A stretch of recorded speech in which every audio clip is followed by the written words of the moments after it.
Tonight, calls growing louder for President Biden to step aside. Staunch supporters and more Democrats voicing urgent concerns. The mounting pressure and intense scrutiny as Biden works to reassure key allies at the NATO summit. Former House Speaker Nancy Pelosi saying time is ticking for the president to decide if he's staying in. Movie star George Clooney saying we need a new nominee just weeks after hosting a record-breaking fundraiser for the president. Biden's political future hanging in the balance as chaos spirals on Capitol Hill. Also tonight, bridge collapse survivor. Our exclusive sit-down with one of the construction workers who was on the Francis Scott Key Bridge when it came crashing down. For the first time, we're hearing how he made it out alive, how he managed to survive even when he didn't know how to swim, and what he wants people to remember about those who lost their lives. Rare tornado territory, the remnants of Hurricane Beryl unleashing twisters across the Midwest and Northeast. A state of emergency in one New York town as houses and businesses are ripped apart.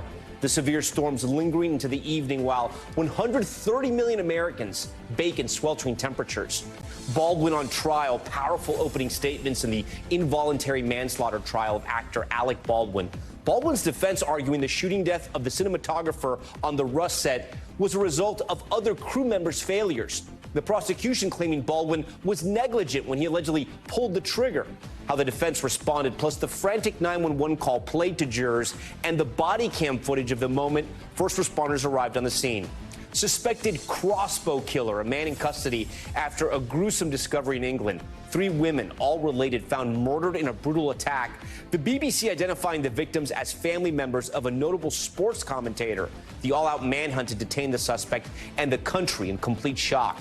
The $2 million baseball card heist, the robbery caught on camera, thieves distracting a card dealer to swipe the valuable collectibles, including Jackie Robinson cards. Plus, Dream Donation, the medical school program, now free thanks to Michael Bloomberg's $1 billion contribution. Tonight, we speak with one of the students, a first-generation American, how it's changing her life and the life of countless others. And the man arrested near a New York City airport, the arsenal of weapons police discovered in his possession. Top story starts right now.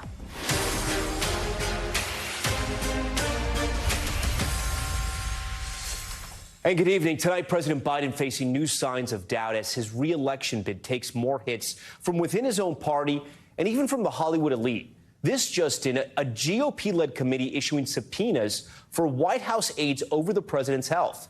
The political firestorm coming as Biden hosts world leaders at the NATO summit. The president up against a major test tomorrow, set to speak on the world stage at a high-stakes press conference. His campaign grappling with a wave of new concerns, even former House Speaker Nancy Pelosi saying the ball is in his court if he wants to step aside. I want him to do whatever he decides to do. And that's the way it is. Whatever he decides, we go with. Another punch, actor George Clooney, staunch supporter and friend of Biden, saying we need a new nominee. In a New York Times op-ed, Clooney wrote, "We are not going to win in November with this president. On top of that, we won't win the House and we're going to lose the Senate. This isn't only my opinion. This is the opinion of every senator and Congress member and governor that I've spoken with in private." Just 3 weeks ago, Clooney hosted a star-studded fundraiser that drew $28 million for Biden's campaign. As more House and Senate Democrats come out urging the president to step aside, voters we spoke with are also feeling conflicted. I think he's too old, frankly, and I think he does not have the best chance of beating Trump. I think Kamala Harris would be a good second. Joe's got to have an honest moment where he decides whether or not he's going to release his delegates. I think he's done a good job, but the debate really concerned me. There's a lot happening in this story in real time. We have a lot to get to tonight, so here's NBC's Gabe Gutierrez.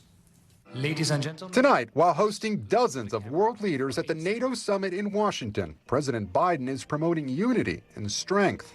Today, we're stronger than we've ever been. But that message comes as the president faces fresh calls to leave the race. Today, one of his most prominent Hollywood backers going off script. George Clooney, who hosted a star-studded fundraiser for the president just 3 weeks ago, writing a guest essay in the New York Times, arguing we are not going to win in November with this president, and urging Democrats to coalesce behind a new nominee. The actor making the case that the president he spent time with at the fundraiser had changed from prior elections, And that night was the same man we all witnessed at the debate. And this morning, former House Speaker Nancy Pelosi became the highest-ranking Democrat to signal he could still drop out. It's up to the president to decide if he is going to run. We're all encouraging him to make that decision because time is running short. A striking statement, considering the president has repeatedly said he has decided. I'm staying in the race. Pelosi later clarifying she still supports the president. President Biden, is Nancy Pelosi still behind you, sir? Still, top House Democrat Hakeem Jeffries has told worried lawmakers that he plans to relay their concerns to President Biden, four sources confirmed to NBC News. And senior Biden advisors are now set to brief Democratic senators at a special caucus luncheon tomorrow, after Michael Bennet of Colorado became the first sitting senator to say this publicly. Donald Trump is on track, I think, to win this election and maybe win it by a landslide and take with him the Senate and the House. The question now, will the floodgates open on Capitol Hill? I am deeply concerned about Joe Biden winning this November. We have to reach a conclusion as soon as possible. ABC's George Stephanopoulos apparently reaching his own conclusion, now acknowledging he should not have said this in a video posted on TMZ just days after interviewing the president. What do you think? Do you think Biden should step down? You talked to him more than anybody else have lately, and you could be honest. Tonight, the Biden campaign is promising more unscripted events to convince lawmakers, donors, and voters that the president is all in. All right, Gabe Gutierrez joins us live tonight from the White House. Gabe, a lot to get to here. Let's start with George Clooney, right? He mentioned, we mentioned that essay, that op-ed he had in the New York Times. What was the reaction inside the Biden campaign? Well, hey there, Tom. Look, that op-ed is nothing that any campaign wants to see. But in speaking with several campaign officials throughout the day, I got the sense that they seemed incredulous to it. One source telling me that it was actually George Clooney's schedule. That was the reason why President Biden came back from Italy and went to that fundraiser, and Clooney saying that he was tired in that op-ed. This source calling it rich. Now, Tom, you'll hear behind me being drowned out a little bit by the music here. This is the president welcoming world leaders for a dinner here tonight, and that is part of the image that his campaign and the White House really want to put forward, that he's preserving global alliances and he's here on the world stage doing the job and cutting out all the noise. And Gabe, he's got a busy schedule there right now. He's going to have this major news conference that a lot of the country will likely tune in for. Talk to me about the events he's adding. We also have a major interview with our own Lester Holt on Monday.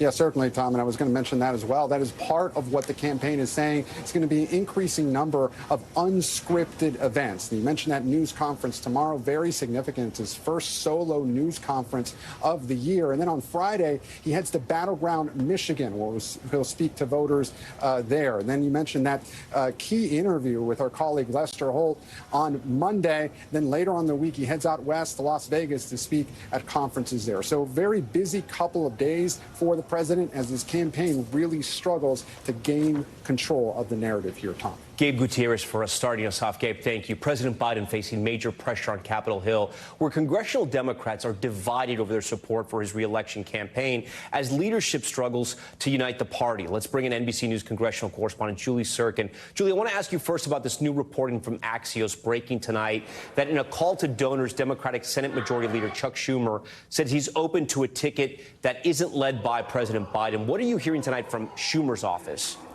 Well, Schumer's office, Tom, is not telling us anything. They are declining to comment on this report, which is perhaps the most interesting part of all of this to me, because certainly if they wanted to refute the claims that Schumer is even leaving the door open a little bit to a new nominee at the top of their ticket for the White House in November, that they would be comfortable saying that this is not true. But just to put a little bit of context around here, lawmakers have calls with donors all the time. That is ever more true when you're in a position like Schumer is. He's the chief Democratic fundraiser, certainly for senators in the upper chamber. And he has a lot of calls with donors where he is being asked, as we have reported, as you heard from Gabe there, when it comes to George Clooney, from donors concerned about the top of the ticket, saying they don't want to donate anymore. And that, of course, will affect the Senate's chances, right? Democrats' chances at keeping the Senate here, too. So, of course, while Schumer left the door open, he's been saying publicly to us, I'm with Joe, I'm with Joe, I'm with Joe. But Democrats, nonetheless, in a very precarious position, as you heard from Nancy Pelosi this morning,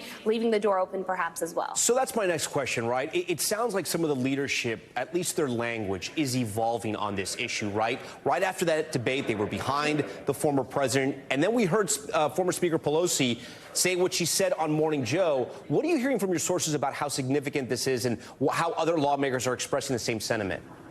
Well, Pelosi, even early on after the debate, had said maybe his mental fitness, questions surrounding the president's mental fitness, are fair game. So Democrats, even with Pelosi's stature, are leaving the door open, perhaps providing some cover for other lawmakers who are certainly, Tom, you won't be surprised to hear, are feeling the same thing privately, if not publicly. I have to tell you, the list is very small of Democrats that I've spoken to who are willing even privately to stand with the president, perhaps publicly breaking as such, because they are really concerned. They are in a tough spot here, Tom. As you heard from Pelosi this morning, as you heard from frontline Democrats, they don't know what to do in this moment, right? You have a president who's committed to staying in this race. He said many, many times, even as our own Jonathan Lemire pointed out to Pelosi this morning, that he is staying. He's not going anywhere. Then why are all of these Democratic leaders still treating this like an open conversation and an open question? It's because they are not satisfied with the answers that they have gotten. And then finally, you know, we know the House Oversight Committee now calling White House officials to testify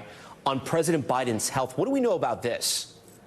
Yeah, this is coming from Republicans who control the Oversight Committee, Chairman James Comer of that panel, issuing the subpoenas to 3 top advisors of President Biden's. They include the Special Assistant Ashley Williams, the Assistant to the President and Senior Advisor to the First Lady, Anthony Bernal, and Deputy Chief of Staff Annie Tomasini. Comer is writing in part in the subpoena request that these 3 aides, quote, create a protective bubble around POTUS. So certainly they are trying to figure out if these people have been running the White House, essentially. This is in their words, of course, and not President Biden, given what we saw from that debate performance from Biden just the other week. This isn't the first time this committee has reached out to this trio. They did so in the aftermath of that classified documents case, when we heard that, of course, the committee and Republicans are pushing to get their hands on that audio of the interview between Special Counsel Robert Hur and President Biden that the White House has deemed executive privilege over. This is the committee trying to exert the only power Republicans have in this situation, and it is in the control of the lower chamber. So this is what they're trying to do, and they want answers by the end of this month. Also, Tom, they want answers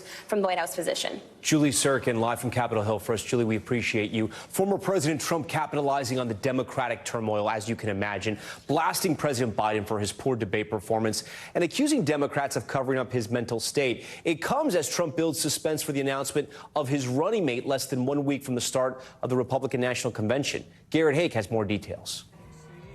Former President Donald Trump back on the campaign trail overnight, newly lashing out at President Biden's debate performance. Joe's own party now wants him to throw in the towel and surrender the presidency after a single 90-minute performance. Mr. Trump suggesting without evidence that President Biden's poor debate performance was the culmination of a collapsing Democratic cover-up. They are all co-conspirators in the sinister plot to defraud the American public about the cognitive abilities of the man in the Oval Office. The former president faced questions about his own mental fitness from within his own party as recently as the GOP primary. But when you're dealing with the pressures of a presidency, we can't have someone else that we question whether they're mentally fit to do this. Mr. Trump previewing the platform he'll promote at next week's Republican convention. And on day one, we will begin the largest domestic deportation operation in the history of our country. We have no choice. And teasing his upcoming choice of a running mate, expected to come from a short list that includes Florida Senator Marco Rubio. We know who our nominee is. He's going to be the next president of the United States, and his name is... In a radio interview today, Mr. Trump said he was, quote, pretty well set on his VP selection, but might wait even until the convention opens next week to announce his choice, drawing out the drama for maximum political impact. Tom? It is turning into The Apprentice. All right, Garrett Hake, we thank you for that. For more on where both of these campaigns stand, less than 4 months from Election Day, I want to bring in NBC News chief political analyst and a friend to Top Story, Chuck Todd. Chuck, great to be with you. Chuck, I can remember, and I don't want to misquote you here, but right after the debate performance, we were having conversations, maybe in the days after, and you said there are 3 people that likely could talk the president out of this. I think you said President Obama, Senator Chuck Schumer, and former Speaker Nancy Pelosi. From what we're hearing from Schumer, the reporting, and from what Nancy Pelosi maybe is telegraphing but not saying, are we getting to that point, or is the reporting a little ahead of itself? You know, I don't think it is anymore. I mean, I've been talking to a couple of sources on Capitol Hill, and I said, I literally asked that question, are we overreading Pelosi here? And just said, and this person reinforced, she never speaks off the cuff. This is not somebody who does something accidentally. Right, and she had plenty of time today to roll it back if she wanted to. Here's the situation that Biden finds himself in, and I've even talked to somebody close on the Biden campaign who admitted this. It appears there are Democrats are looking for reason to jump off the Biden boat, not trying to stay on it, right? Which means tomorrow, if the bar was extraordinarily low for him to perform decently at the debate, he's now actually got an extraordinarily high bar to meet tomorrow. Many of these folks don't think he met the bar with Stephanopoulos. Many of these folks don't love even what he did with Morning Joe. So, there's almost a resignation, at least the view tonight right now, that tomorrow could be tomorrow night could be when the floodgates open. The slightest stumble is under the microscope, right? I think that's essentially what you're saying for what's going to happen tomorrow. I want to read you another part of the George Clooney essay, and this follows the James Carville essay the day before in the New York Times, calling on Biden to step aside. Here's what George Clooney writes. He writes, Joe Biden is a hero. He saved democracy in 2020. We need him to do it again in 2024. One of the biggest hallmarks of Biden's 2020 campaign was that he had Hollywood firmly behind him. I don't think that means anything. I don't think any voters care about that. Right. But I know some Democrats care about that, and Democratic elites care about that. George Clooney, I would argue, is a Democratic elite, right? Does this matter? Right. How hurtful is this to the campaign? Well, look, it's a financial debacle for them right now. I mean, fundraising is a disaster right now, Tom. I've talked to some sources who say they've got fundraisers that are being canceled, donors that had planned to host events suddenly are backing out. Those that have agreed to host events are having trouble getting people to commit and write the check. So Clooney's essay today, that has a huge impact on the donor community. But this reinforces a larger issue that Joe Biden has. What made Biden the perfect vehicle for Democrats in 2020 is why so many people are comfortable saying goodbye to him now, right? This was never a pro-Joe Biden campaign in 2020. It was an anti-Trump campaign. And that's really never ended. Look, it's hard for Biden to accept the idea that that he was a vehicle to get rid of Trump. But that's really what many Democratic elites saw him as in 2019. It's sort of the least, this is the guy that can we can postpone the ideological fight inside the party. We could postpone the generational divide inside the party. We could post the identity politics divide. Let's just go with Joe, right? And that's the problem now. There's a very pragmatic streak inside the Democratic Party right now. They simply want to stop Trump. If Biden can't do it, that's why they're like, sorry, buddy, we like you, but step aside. There is no devotion to Joe Biden inside the Democratic Party. And that's always been a hallmark of why he never got to the presidency on his own in the first place. Before we get to Donald Trump, because I want to talk about him as well, I do want to ask you, maybe put you on the spot for a moment. Who, in your opinion, right now, is in the pole position? And then maybe give me 2 and 3 after that, do you think, of the Democratic Party right now? Realistically, if President Biden were to say, I'm not going to run anymore. Look, I think Kamala Harris is a heavy favorite, not even just a slight favorite here, because I think there's a lot of I've already talked to folks involved with with people that want to run in 2028. They don't think they can beat her at the convention, and they don't want to alienate key constituency groups in the Democratic Party if they want themselves to run in 28. So, Tom, I'll throw another couple names out there, but I think that you would see, if this happened, I actually think you'd see a surprising number of endorsements quickly. Gavin Newsom's already said he would not run against Kamala Harris. Gretchen Whitmer's already pulled herself out. Only J.B. Pritzker, the governor of Illinois, is somebody that I think might at least try to see, because in a convention scenario, you never know. He's the host governor and things like that. But those would be the serious eyes to keep an eye on. But I wouldn't be surprised if you saw a quick coronation of her, where there was an attempt, frankly, to use the convention to introduce her to the country. Don't use the convention to have a primary campaign. Let's go to President Trump. This was last night at his rally. I want to play this clip for you. Let's do another debate this week so that sleepy Joe Biden can prove to everyone all over the world that he has what it takes to be president. But this time it will be man to man, no moderators, no holds barred. Just name the place, anytime, anywhere. All right, former President Trump, I should say, sounding like he wants to get into the octagon. Is Trump, you know, we've reported this before, how he tends to step on his own news cycle. Is he sort of playing it smart this time around? Is he controlling himself, if you will? So far, it looks like it. I mean, look, there was some, we shouldn't underplay some of the ridiculous things he ended up saying last night. I mean, he made an accusation about Washington, D.C. and the Jefferson Memorial that's just not true. Yeah. And so, you know, I don't want to, but for him, he's being disciplined. I mean, look, I'm impressed that he found room for Ron DeSantis. He's at the convention.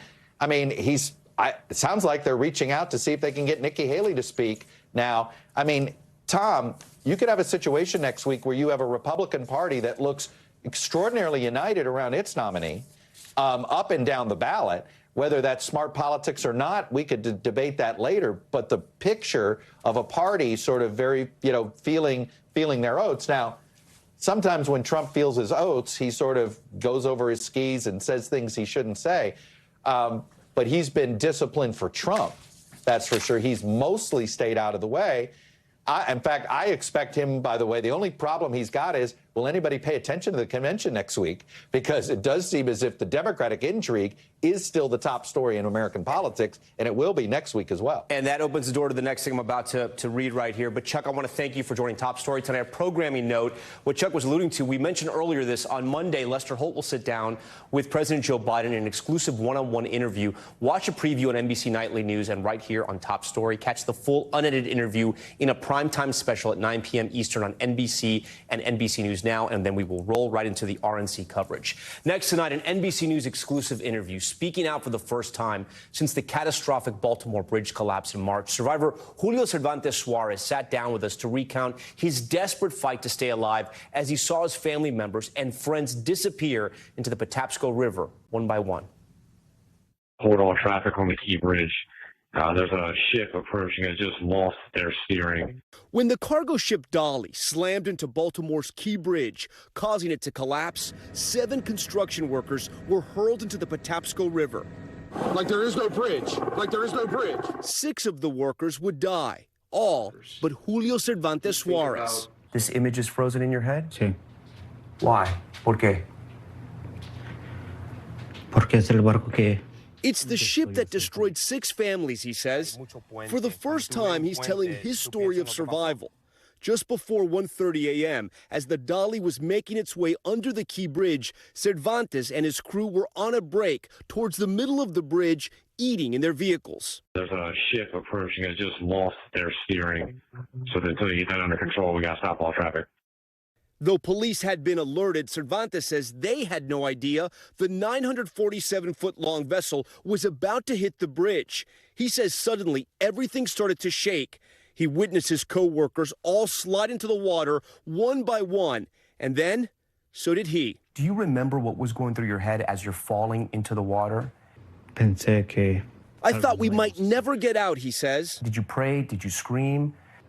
Gracias a Dios. He says he thanked God, asked him to take care of his wife and family, and asked for forgiveness for everything he'd done. When the frigid water started to fill his truck cabin, he realized he was alive. And luckily, his car had manual windows. He rolled one down and got out of his truck. But there was another problem. Do you know how to swim? No sé nadar. Cervantes says he floated to a piece of the bridge lodged in the river and started to call out for his co-workers. Alejandro, Dorian, Miguel. But he heard nothing.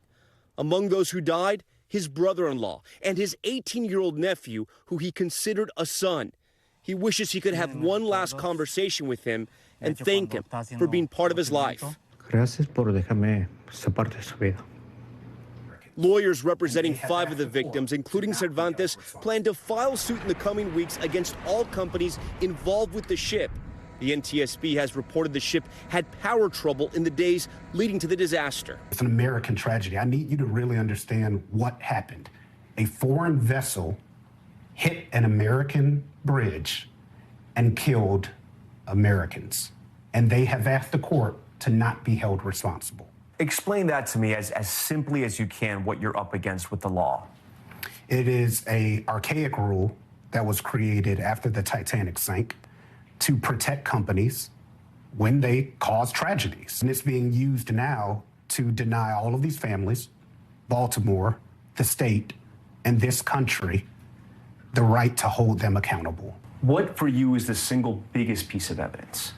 The fact that it had multiple issues, not just before hitting the bridge, but before even getting to this port. That's the fight every time, isn't it? I mean, people trying to protect interests over families.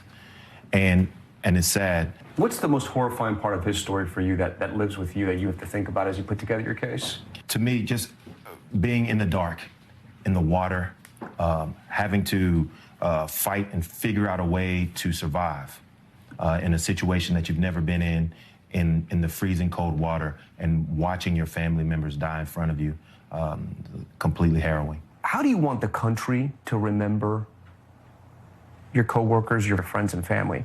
Que los hispanos vienen a trabajar en este país, a sacar adelante a su familia. Yo conocí a todos ellos y sé que eran familias buenas personas, buenos trabajadores y de buenos principios. Why do you think you survived? No lo sé. Creo que todavía hay una meta para mí. More incredible note, Julio fell into the water with his helmet, which had a flashlight attached to it. When the search boats arrived, he was able to turn that light back on. It was still working, and that's how they were able to locate him. We're going to have much more of that interview tomorrow on NBC's Today Show. We do want to turn now to our continuing coverage on the deadly destruction of Hurricane Beryl. Right now, more than 1 million people in Houston are still without power. Parts of the Midwest and Northeast now bracing for severe storms and possible tornadoes as remnants of Beryl head north. NBC's Kathy Park has the latest. Tonight, as Beryl makes an exit, a final act packed with destructive winds, relentless rain, and even tornadoes in the Northeast. But it's the extreme heat threatening more than 130 million across the country. Alerts stretching from Florida to Maine. At least 10 suspected heat-related deaths in Oregon. And misery for millions in Southeast Texas, still cleaning up from Beryl and sweltering as temps climb back into the 90s. Distribution sites becoming a hotspot for people in need of food and water. The storm wasn't nothing compared to this here, 100 degrees sitting in the house. Patients pushed to the limit among the more than 1 million who remain without power for a third straight day. The heat is getting so unbearable. Ice is now a precious commodity, so much so folks are willing to wait in line for it. We have no way to keep our food cold. So that's why I have the ice to put it in a cooler. Houston's largest utility under fire for its response as they race to restore power. CenterPoint will have to answer for themselves if they were prepared and if they were positioned. And CenterPoint Energy reporting that they have restored power to roughly 900,000 customers 2 days after the storm, but a timeline of full restoration is still unknown. Tom? Kathy Park for us. For more on the weather, I want to turn now to NBC meteorologist Bill Cairns. Bill, how long can we expect to see these severe conditions from Beryl as it moves in this direction? Just tonight. By tomorrow, everything is gone. But we've had a rough day. I mean, at one point, we had like 7 tornado warnings in western New York all at the same time. That's unheard of. And I know we've had some considerable damage. Thankfully, no injuries or fatalities. We still have that tornado watch till 9 o'clock tonight. We actually are still tracking isolated strong storms. Washington, D.C., you got some storms that are going to come through with some gusty winds and lightning. No tornadoes for you, just some gusty winds. To the north, this is up near Binghamton, New York, just north of Interstate 88. We have a tornado warning just outside here of Norwich. You can even see that little hook on here. It's very uncommon for upstate New York to have something like that. So a wider view does show, though, the issue is a lot of tropical moisture is in the northern portions of New England. Think of mountains, think of ski country.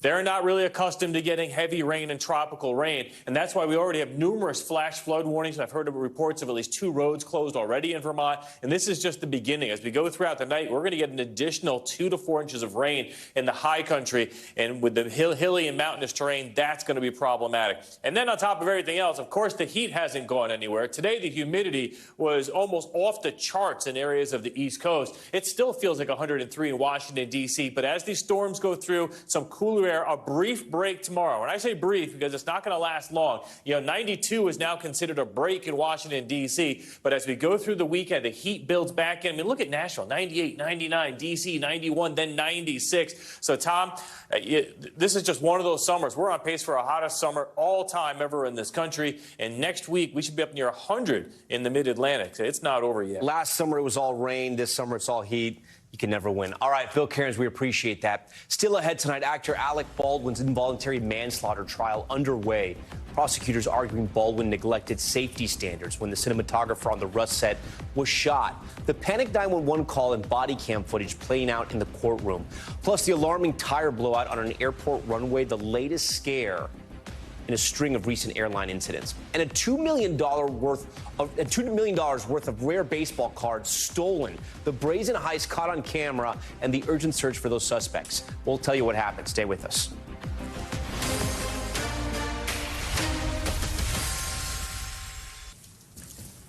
Back now with the first day of Alec Baldwin's Rust shooting trial. Prosecutors saying Baldwin behaved recklessly with a prop gun, failing to make proper safety checks, resulting in the death of cinematographer Halyna Hutchins. The defense responding to those allegations, saying it was never Baldwin's responsibility to check the gun as an actor. NBC's Chloe Malas has the details. Alec Baldwin was reckless by pointing a gun and pulling the trigger, according to prosecutors during opening statements today.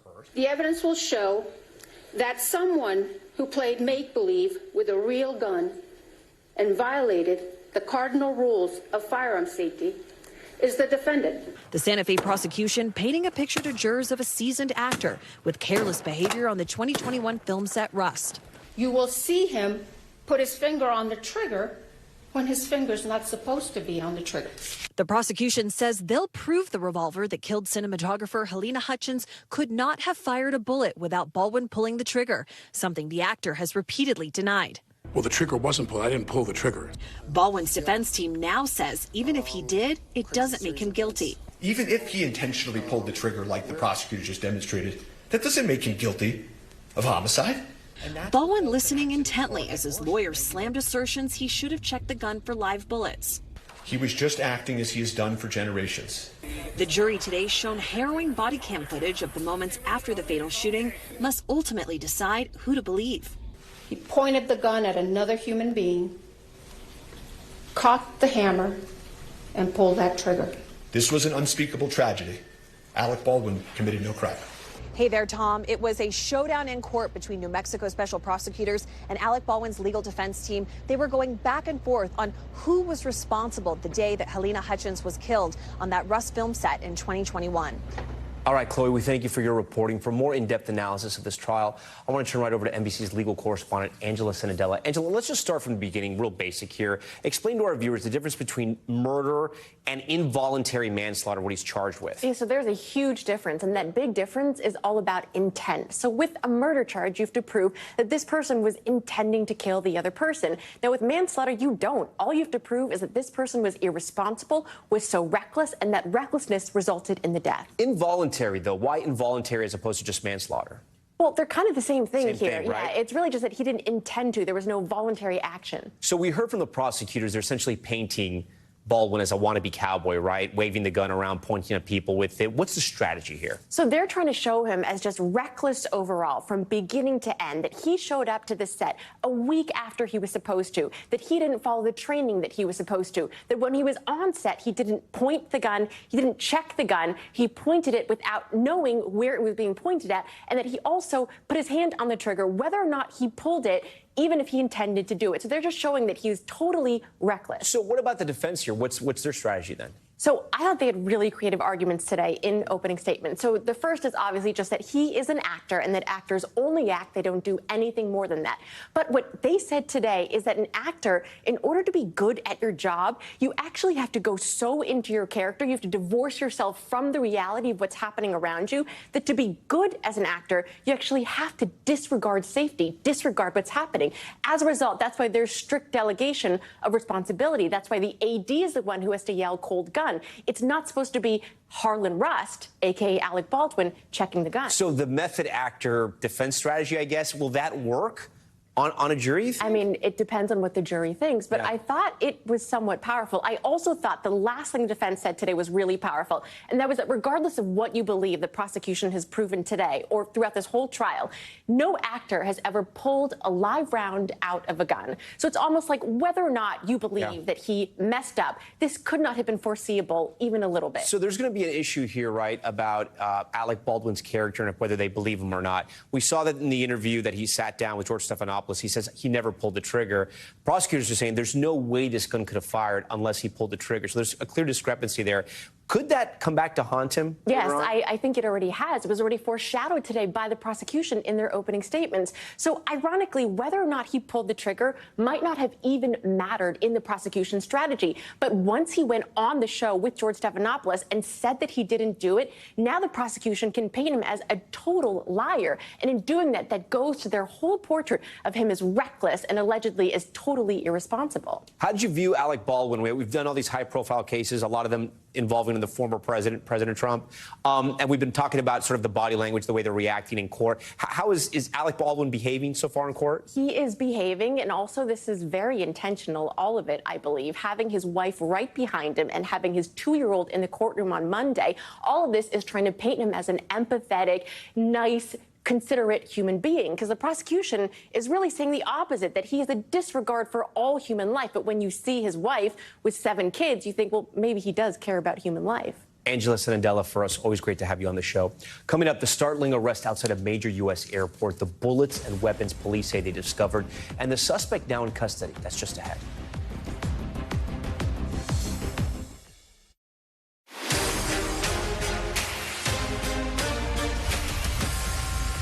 All right, back now with Top Stories newsfeed. We start with the New York man indicted after he was found with an arsenal of weapons outside of a major airport. Police say 27-year-old Judd Sanson was pulled over near New York's LaGuardia Airport for having a covered license plate. According to prosecutors, get this, a cache of weapons, including 127 rounds of ammunition, body armor, and with the NYPD logo on it, was found inside his car. There was also allegedly a baton with insightful language. Okay, another scare tonight on an airport runway. New video showing the tire blowing off an American Airlines flight as it was taking off in Tampa. Luckily, no one was hurt, and takeoff was aborted. It comes one day after a tire fell off another Boeing plane during takeoff in L.A. Former NBA player Jonte Porter pleading guilty to wire fraud charges in connection to a betting scandal. Porter, who is now banned from the league, placed bets on NBA games and gave co-conspirators confidential health information. He also withdrew early from games to help win bets. He faces up to 4 years in prison and massive fines. He will be sentenced on December 18th. And a consumer alert, BMW recalling more than 390,000 vehicles in the U.S. over airbag concerns. The recall impacting older Model 3 Series, sedans, and sports wagons. Federal regulators say the Takata airbag inflator can explode, sending small metal pieces towards the driver or other passengers.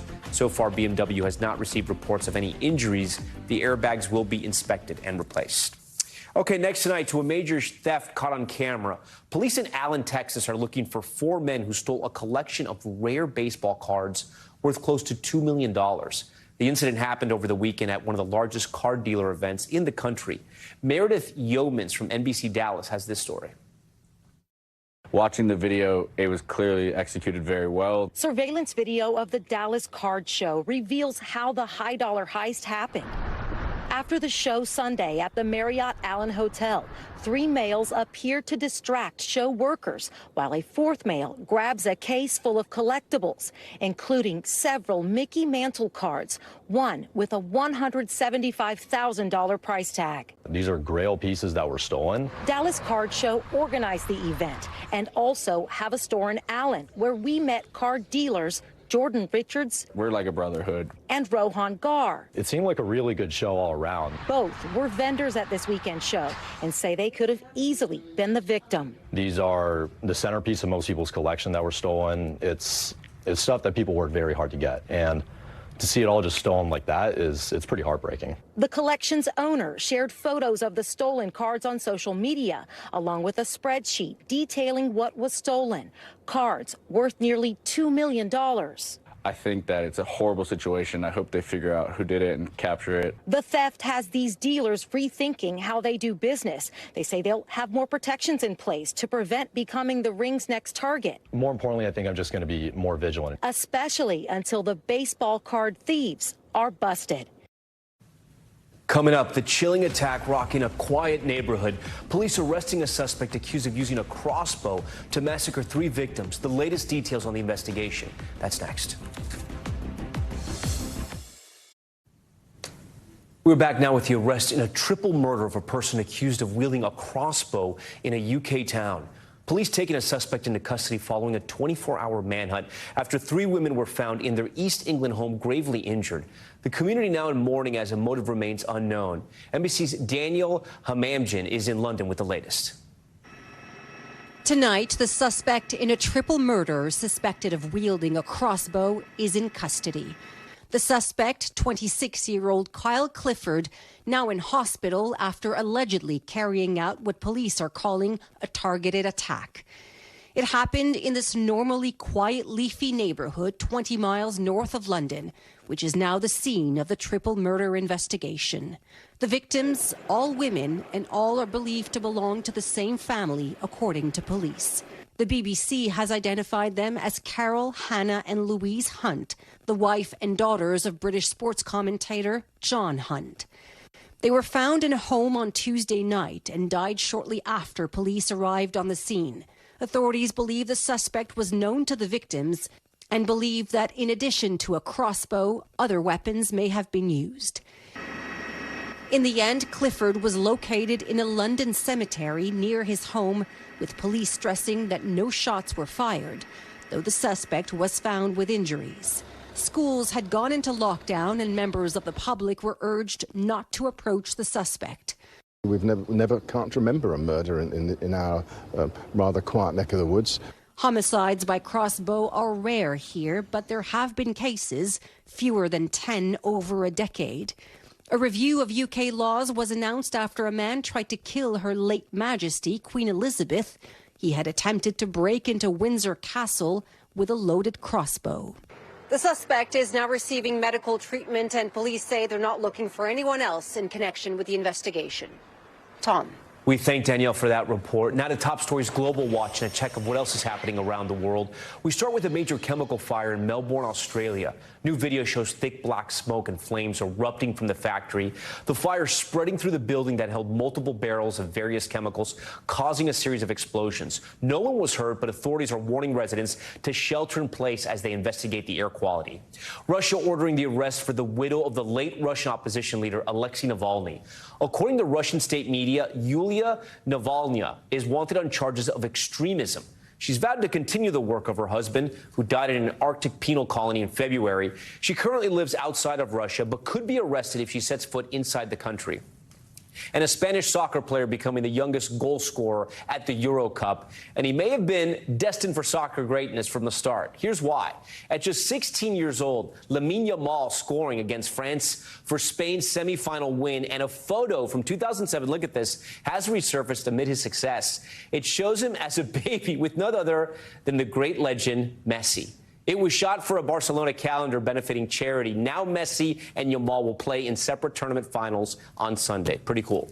When we come back, dream donation. Last night we told you about a $1 billion donation at Johns Hopkins. Up next, you're going to meet one of the incoming medical students who will benefit, what the life-changing gift means to her and her parents who moved her from China to give the child a better life. Stay with us. Finally tonight, a life-changing donation. As we told you last night, Bloomberg Philanthropy is donating $1 billion to Johns Hopkins Medical School, making tuition essentially completely free for the majority of students there. Ellison Barber has the incredible story of one incoming med student and how this gift will help her live out her dream and the dreams of her immigrant parents. Medical school is notoriously taxing. It's mentally, emotionally, and financially demanding. But for med students at Johns Hopkins, the cost, suddenly zero. My roommates woke up to a loud scream. Bloomberg Philanthropy's announcing a $1 billion donation to the medical school, making education free for most current and future students. America needs doctors, and we need the best minds in medicine.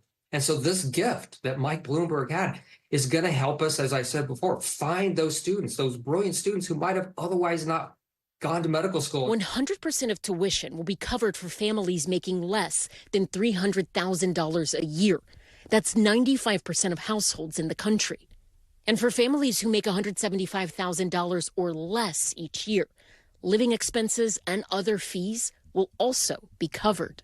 The massive donation changing the lives of students like Nancy Chen. Initially, when I read the email that was sent out, I thought it was fake. Chen grew up in North Carolina, a first-generation American who worked at her parents' Chinese restaurant. And her dream of becoming a doctor started at a young age when she would act as the family's translator. I'm coming from a lower income background, and I know what it was like as a patient in the hospital, trying to translate for my parents who didn't have insurance. Have you thought about the possibility of seeing another family like yours, another 10-year-old like you, and you being the doctor that's in that room and being able to tell that kid who maybe looks a lot like you and reminds you of yourself, don't worry, I've got this? Oh, I just got goosebumps thinking about that. That is exactly how I want to be as a doctor. Her dream getting closer last year when she was accepted into her top choice, Johns Hopkins Medical School. Congratulations and welcome to Johns Hopkins class of 2028. The sacrifices of her parents paying off. For the past year, the first thing that came out of his mouth is, my daughter's going to Hopkins for medical school. But at close to $100,000 a year, cost would be an issue for Chen and her family. Then she found out she'd get financial aid. Oh my God! Oh my God! It covered about 80% of her tuition, but she'd still need to take out tens of thousands of dollars in student loans. And that still kind of loomed over my head. With Bloomberg's donation, she won't have to worry. All of her expenses are entirely paid for. I was with my mom at that time, and I just looked at her, and she was like, what? And I was like, I think I'm not gonna be in debt. And in a few years, when she's Dr. Nancy Chen, she plans to be the physician her family always needed. What do you hope other families, patients, kids of patients will say when they leave an interaction with you? Just a thank you is enough. I just want to be able to know that I had, no matter how big of an impact on their lives, I really hope that it was a positive impact. All thanks to a gift that truly keeps on giving. We thank Ellison for that wonderful story, and we thank you for watching Top Story tonight. I'm Tom Llamas in New York. Stay right there. More news on the way.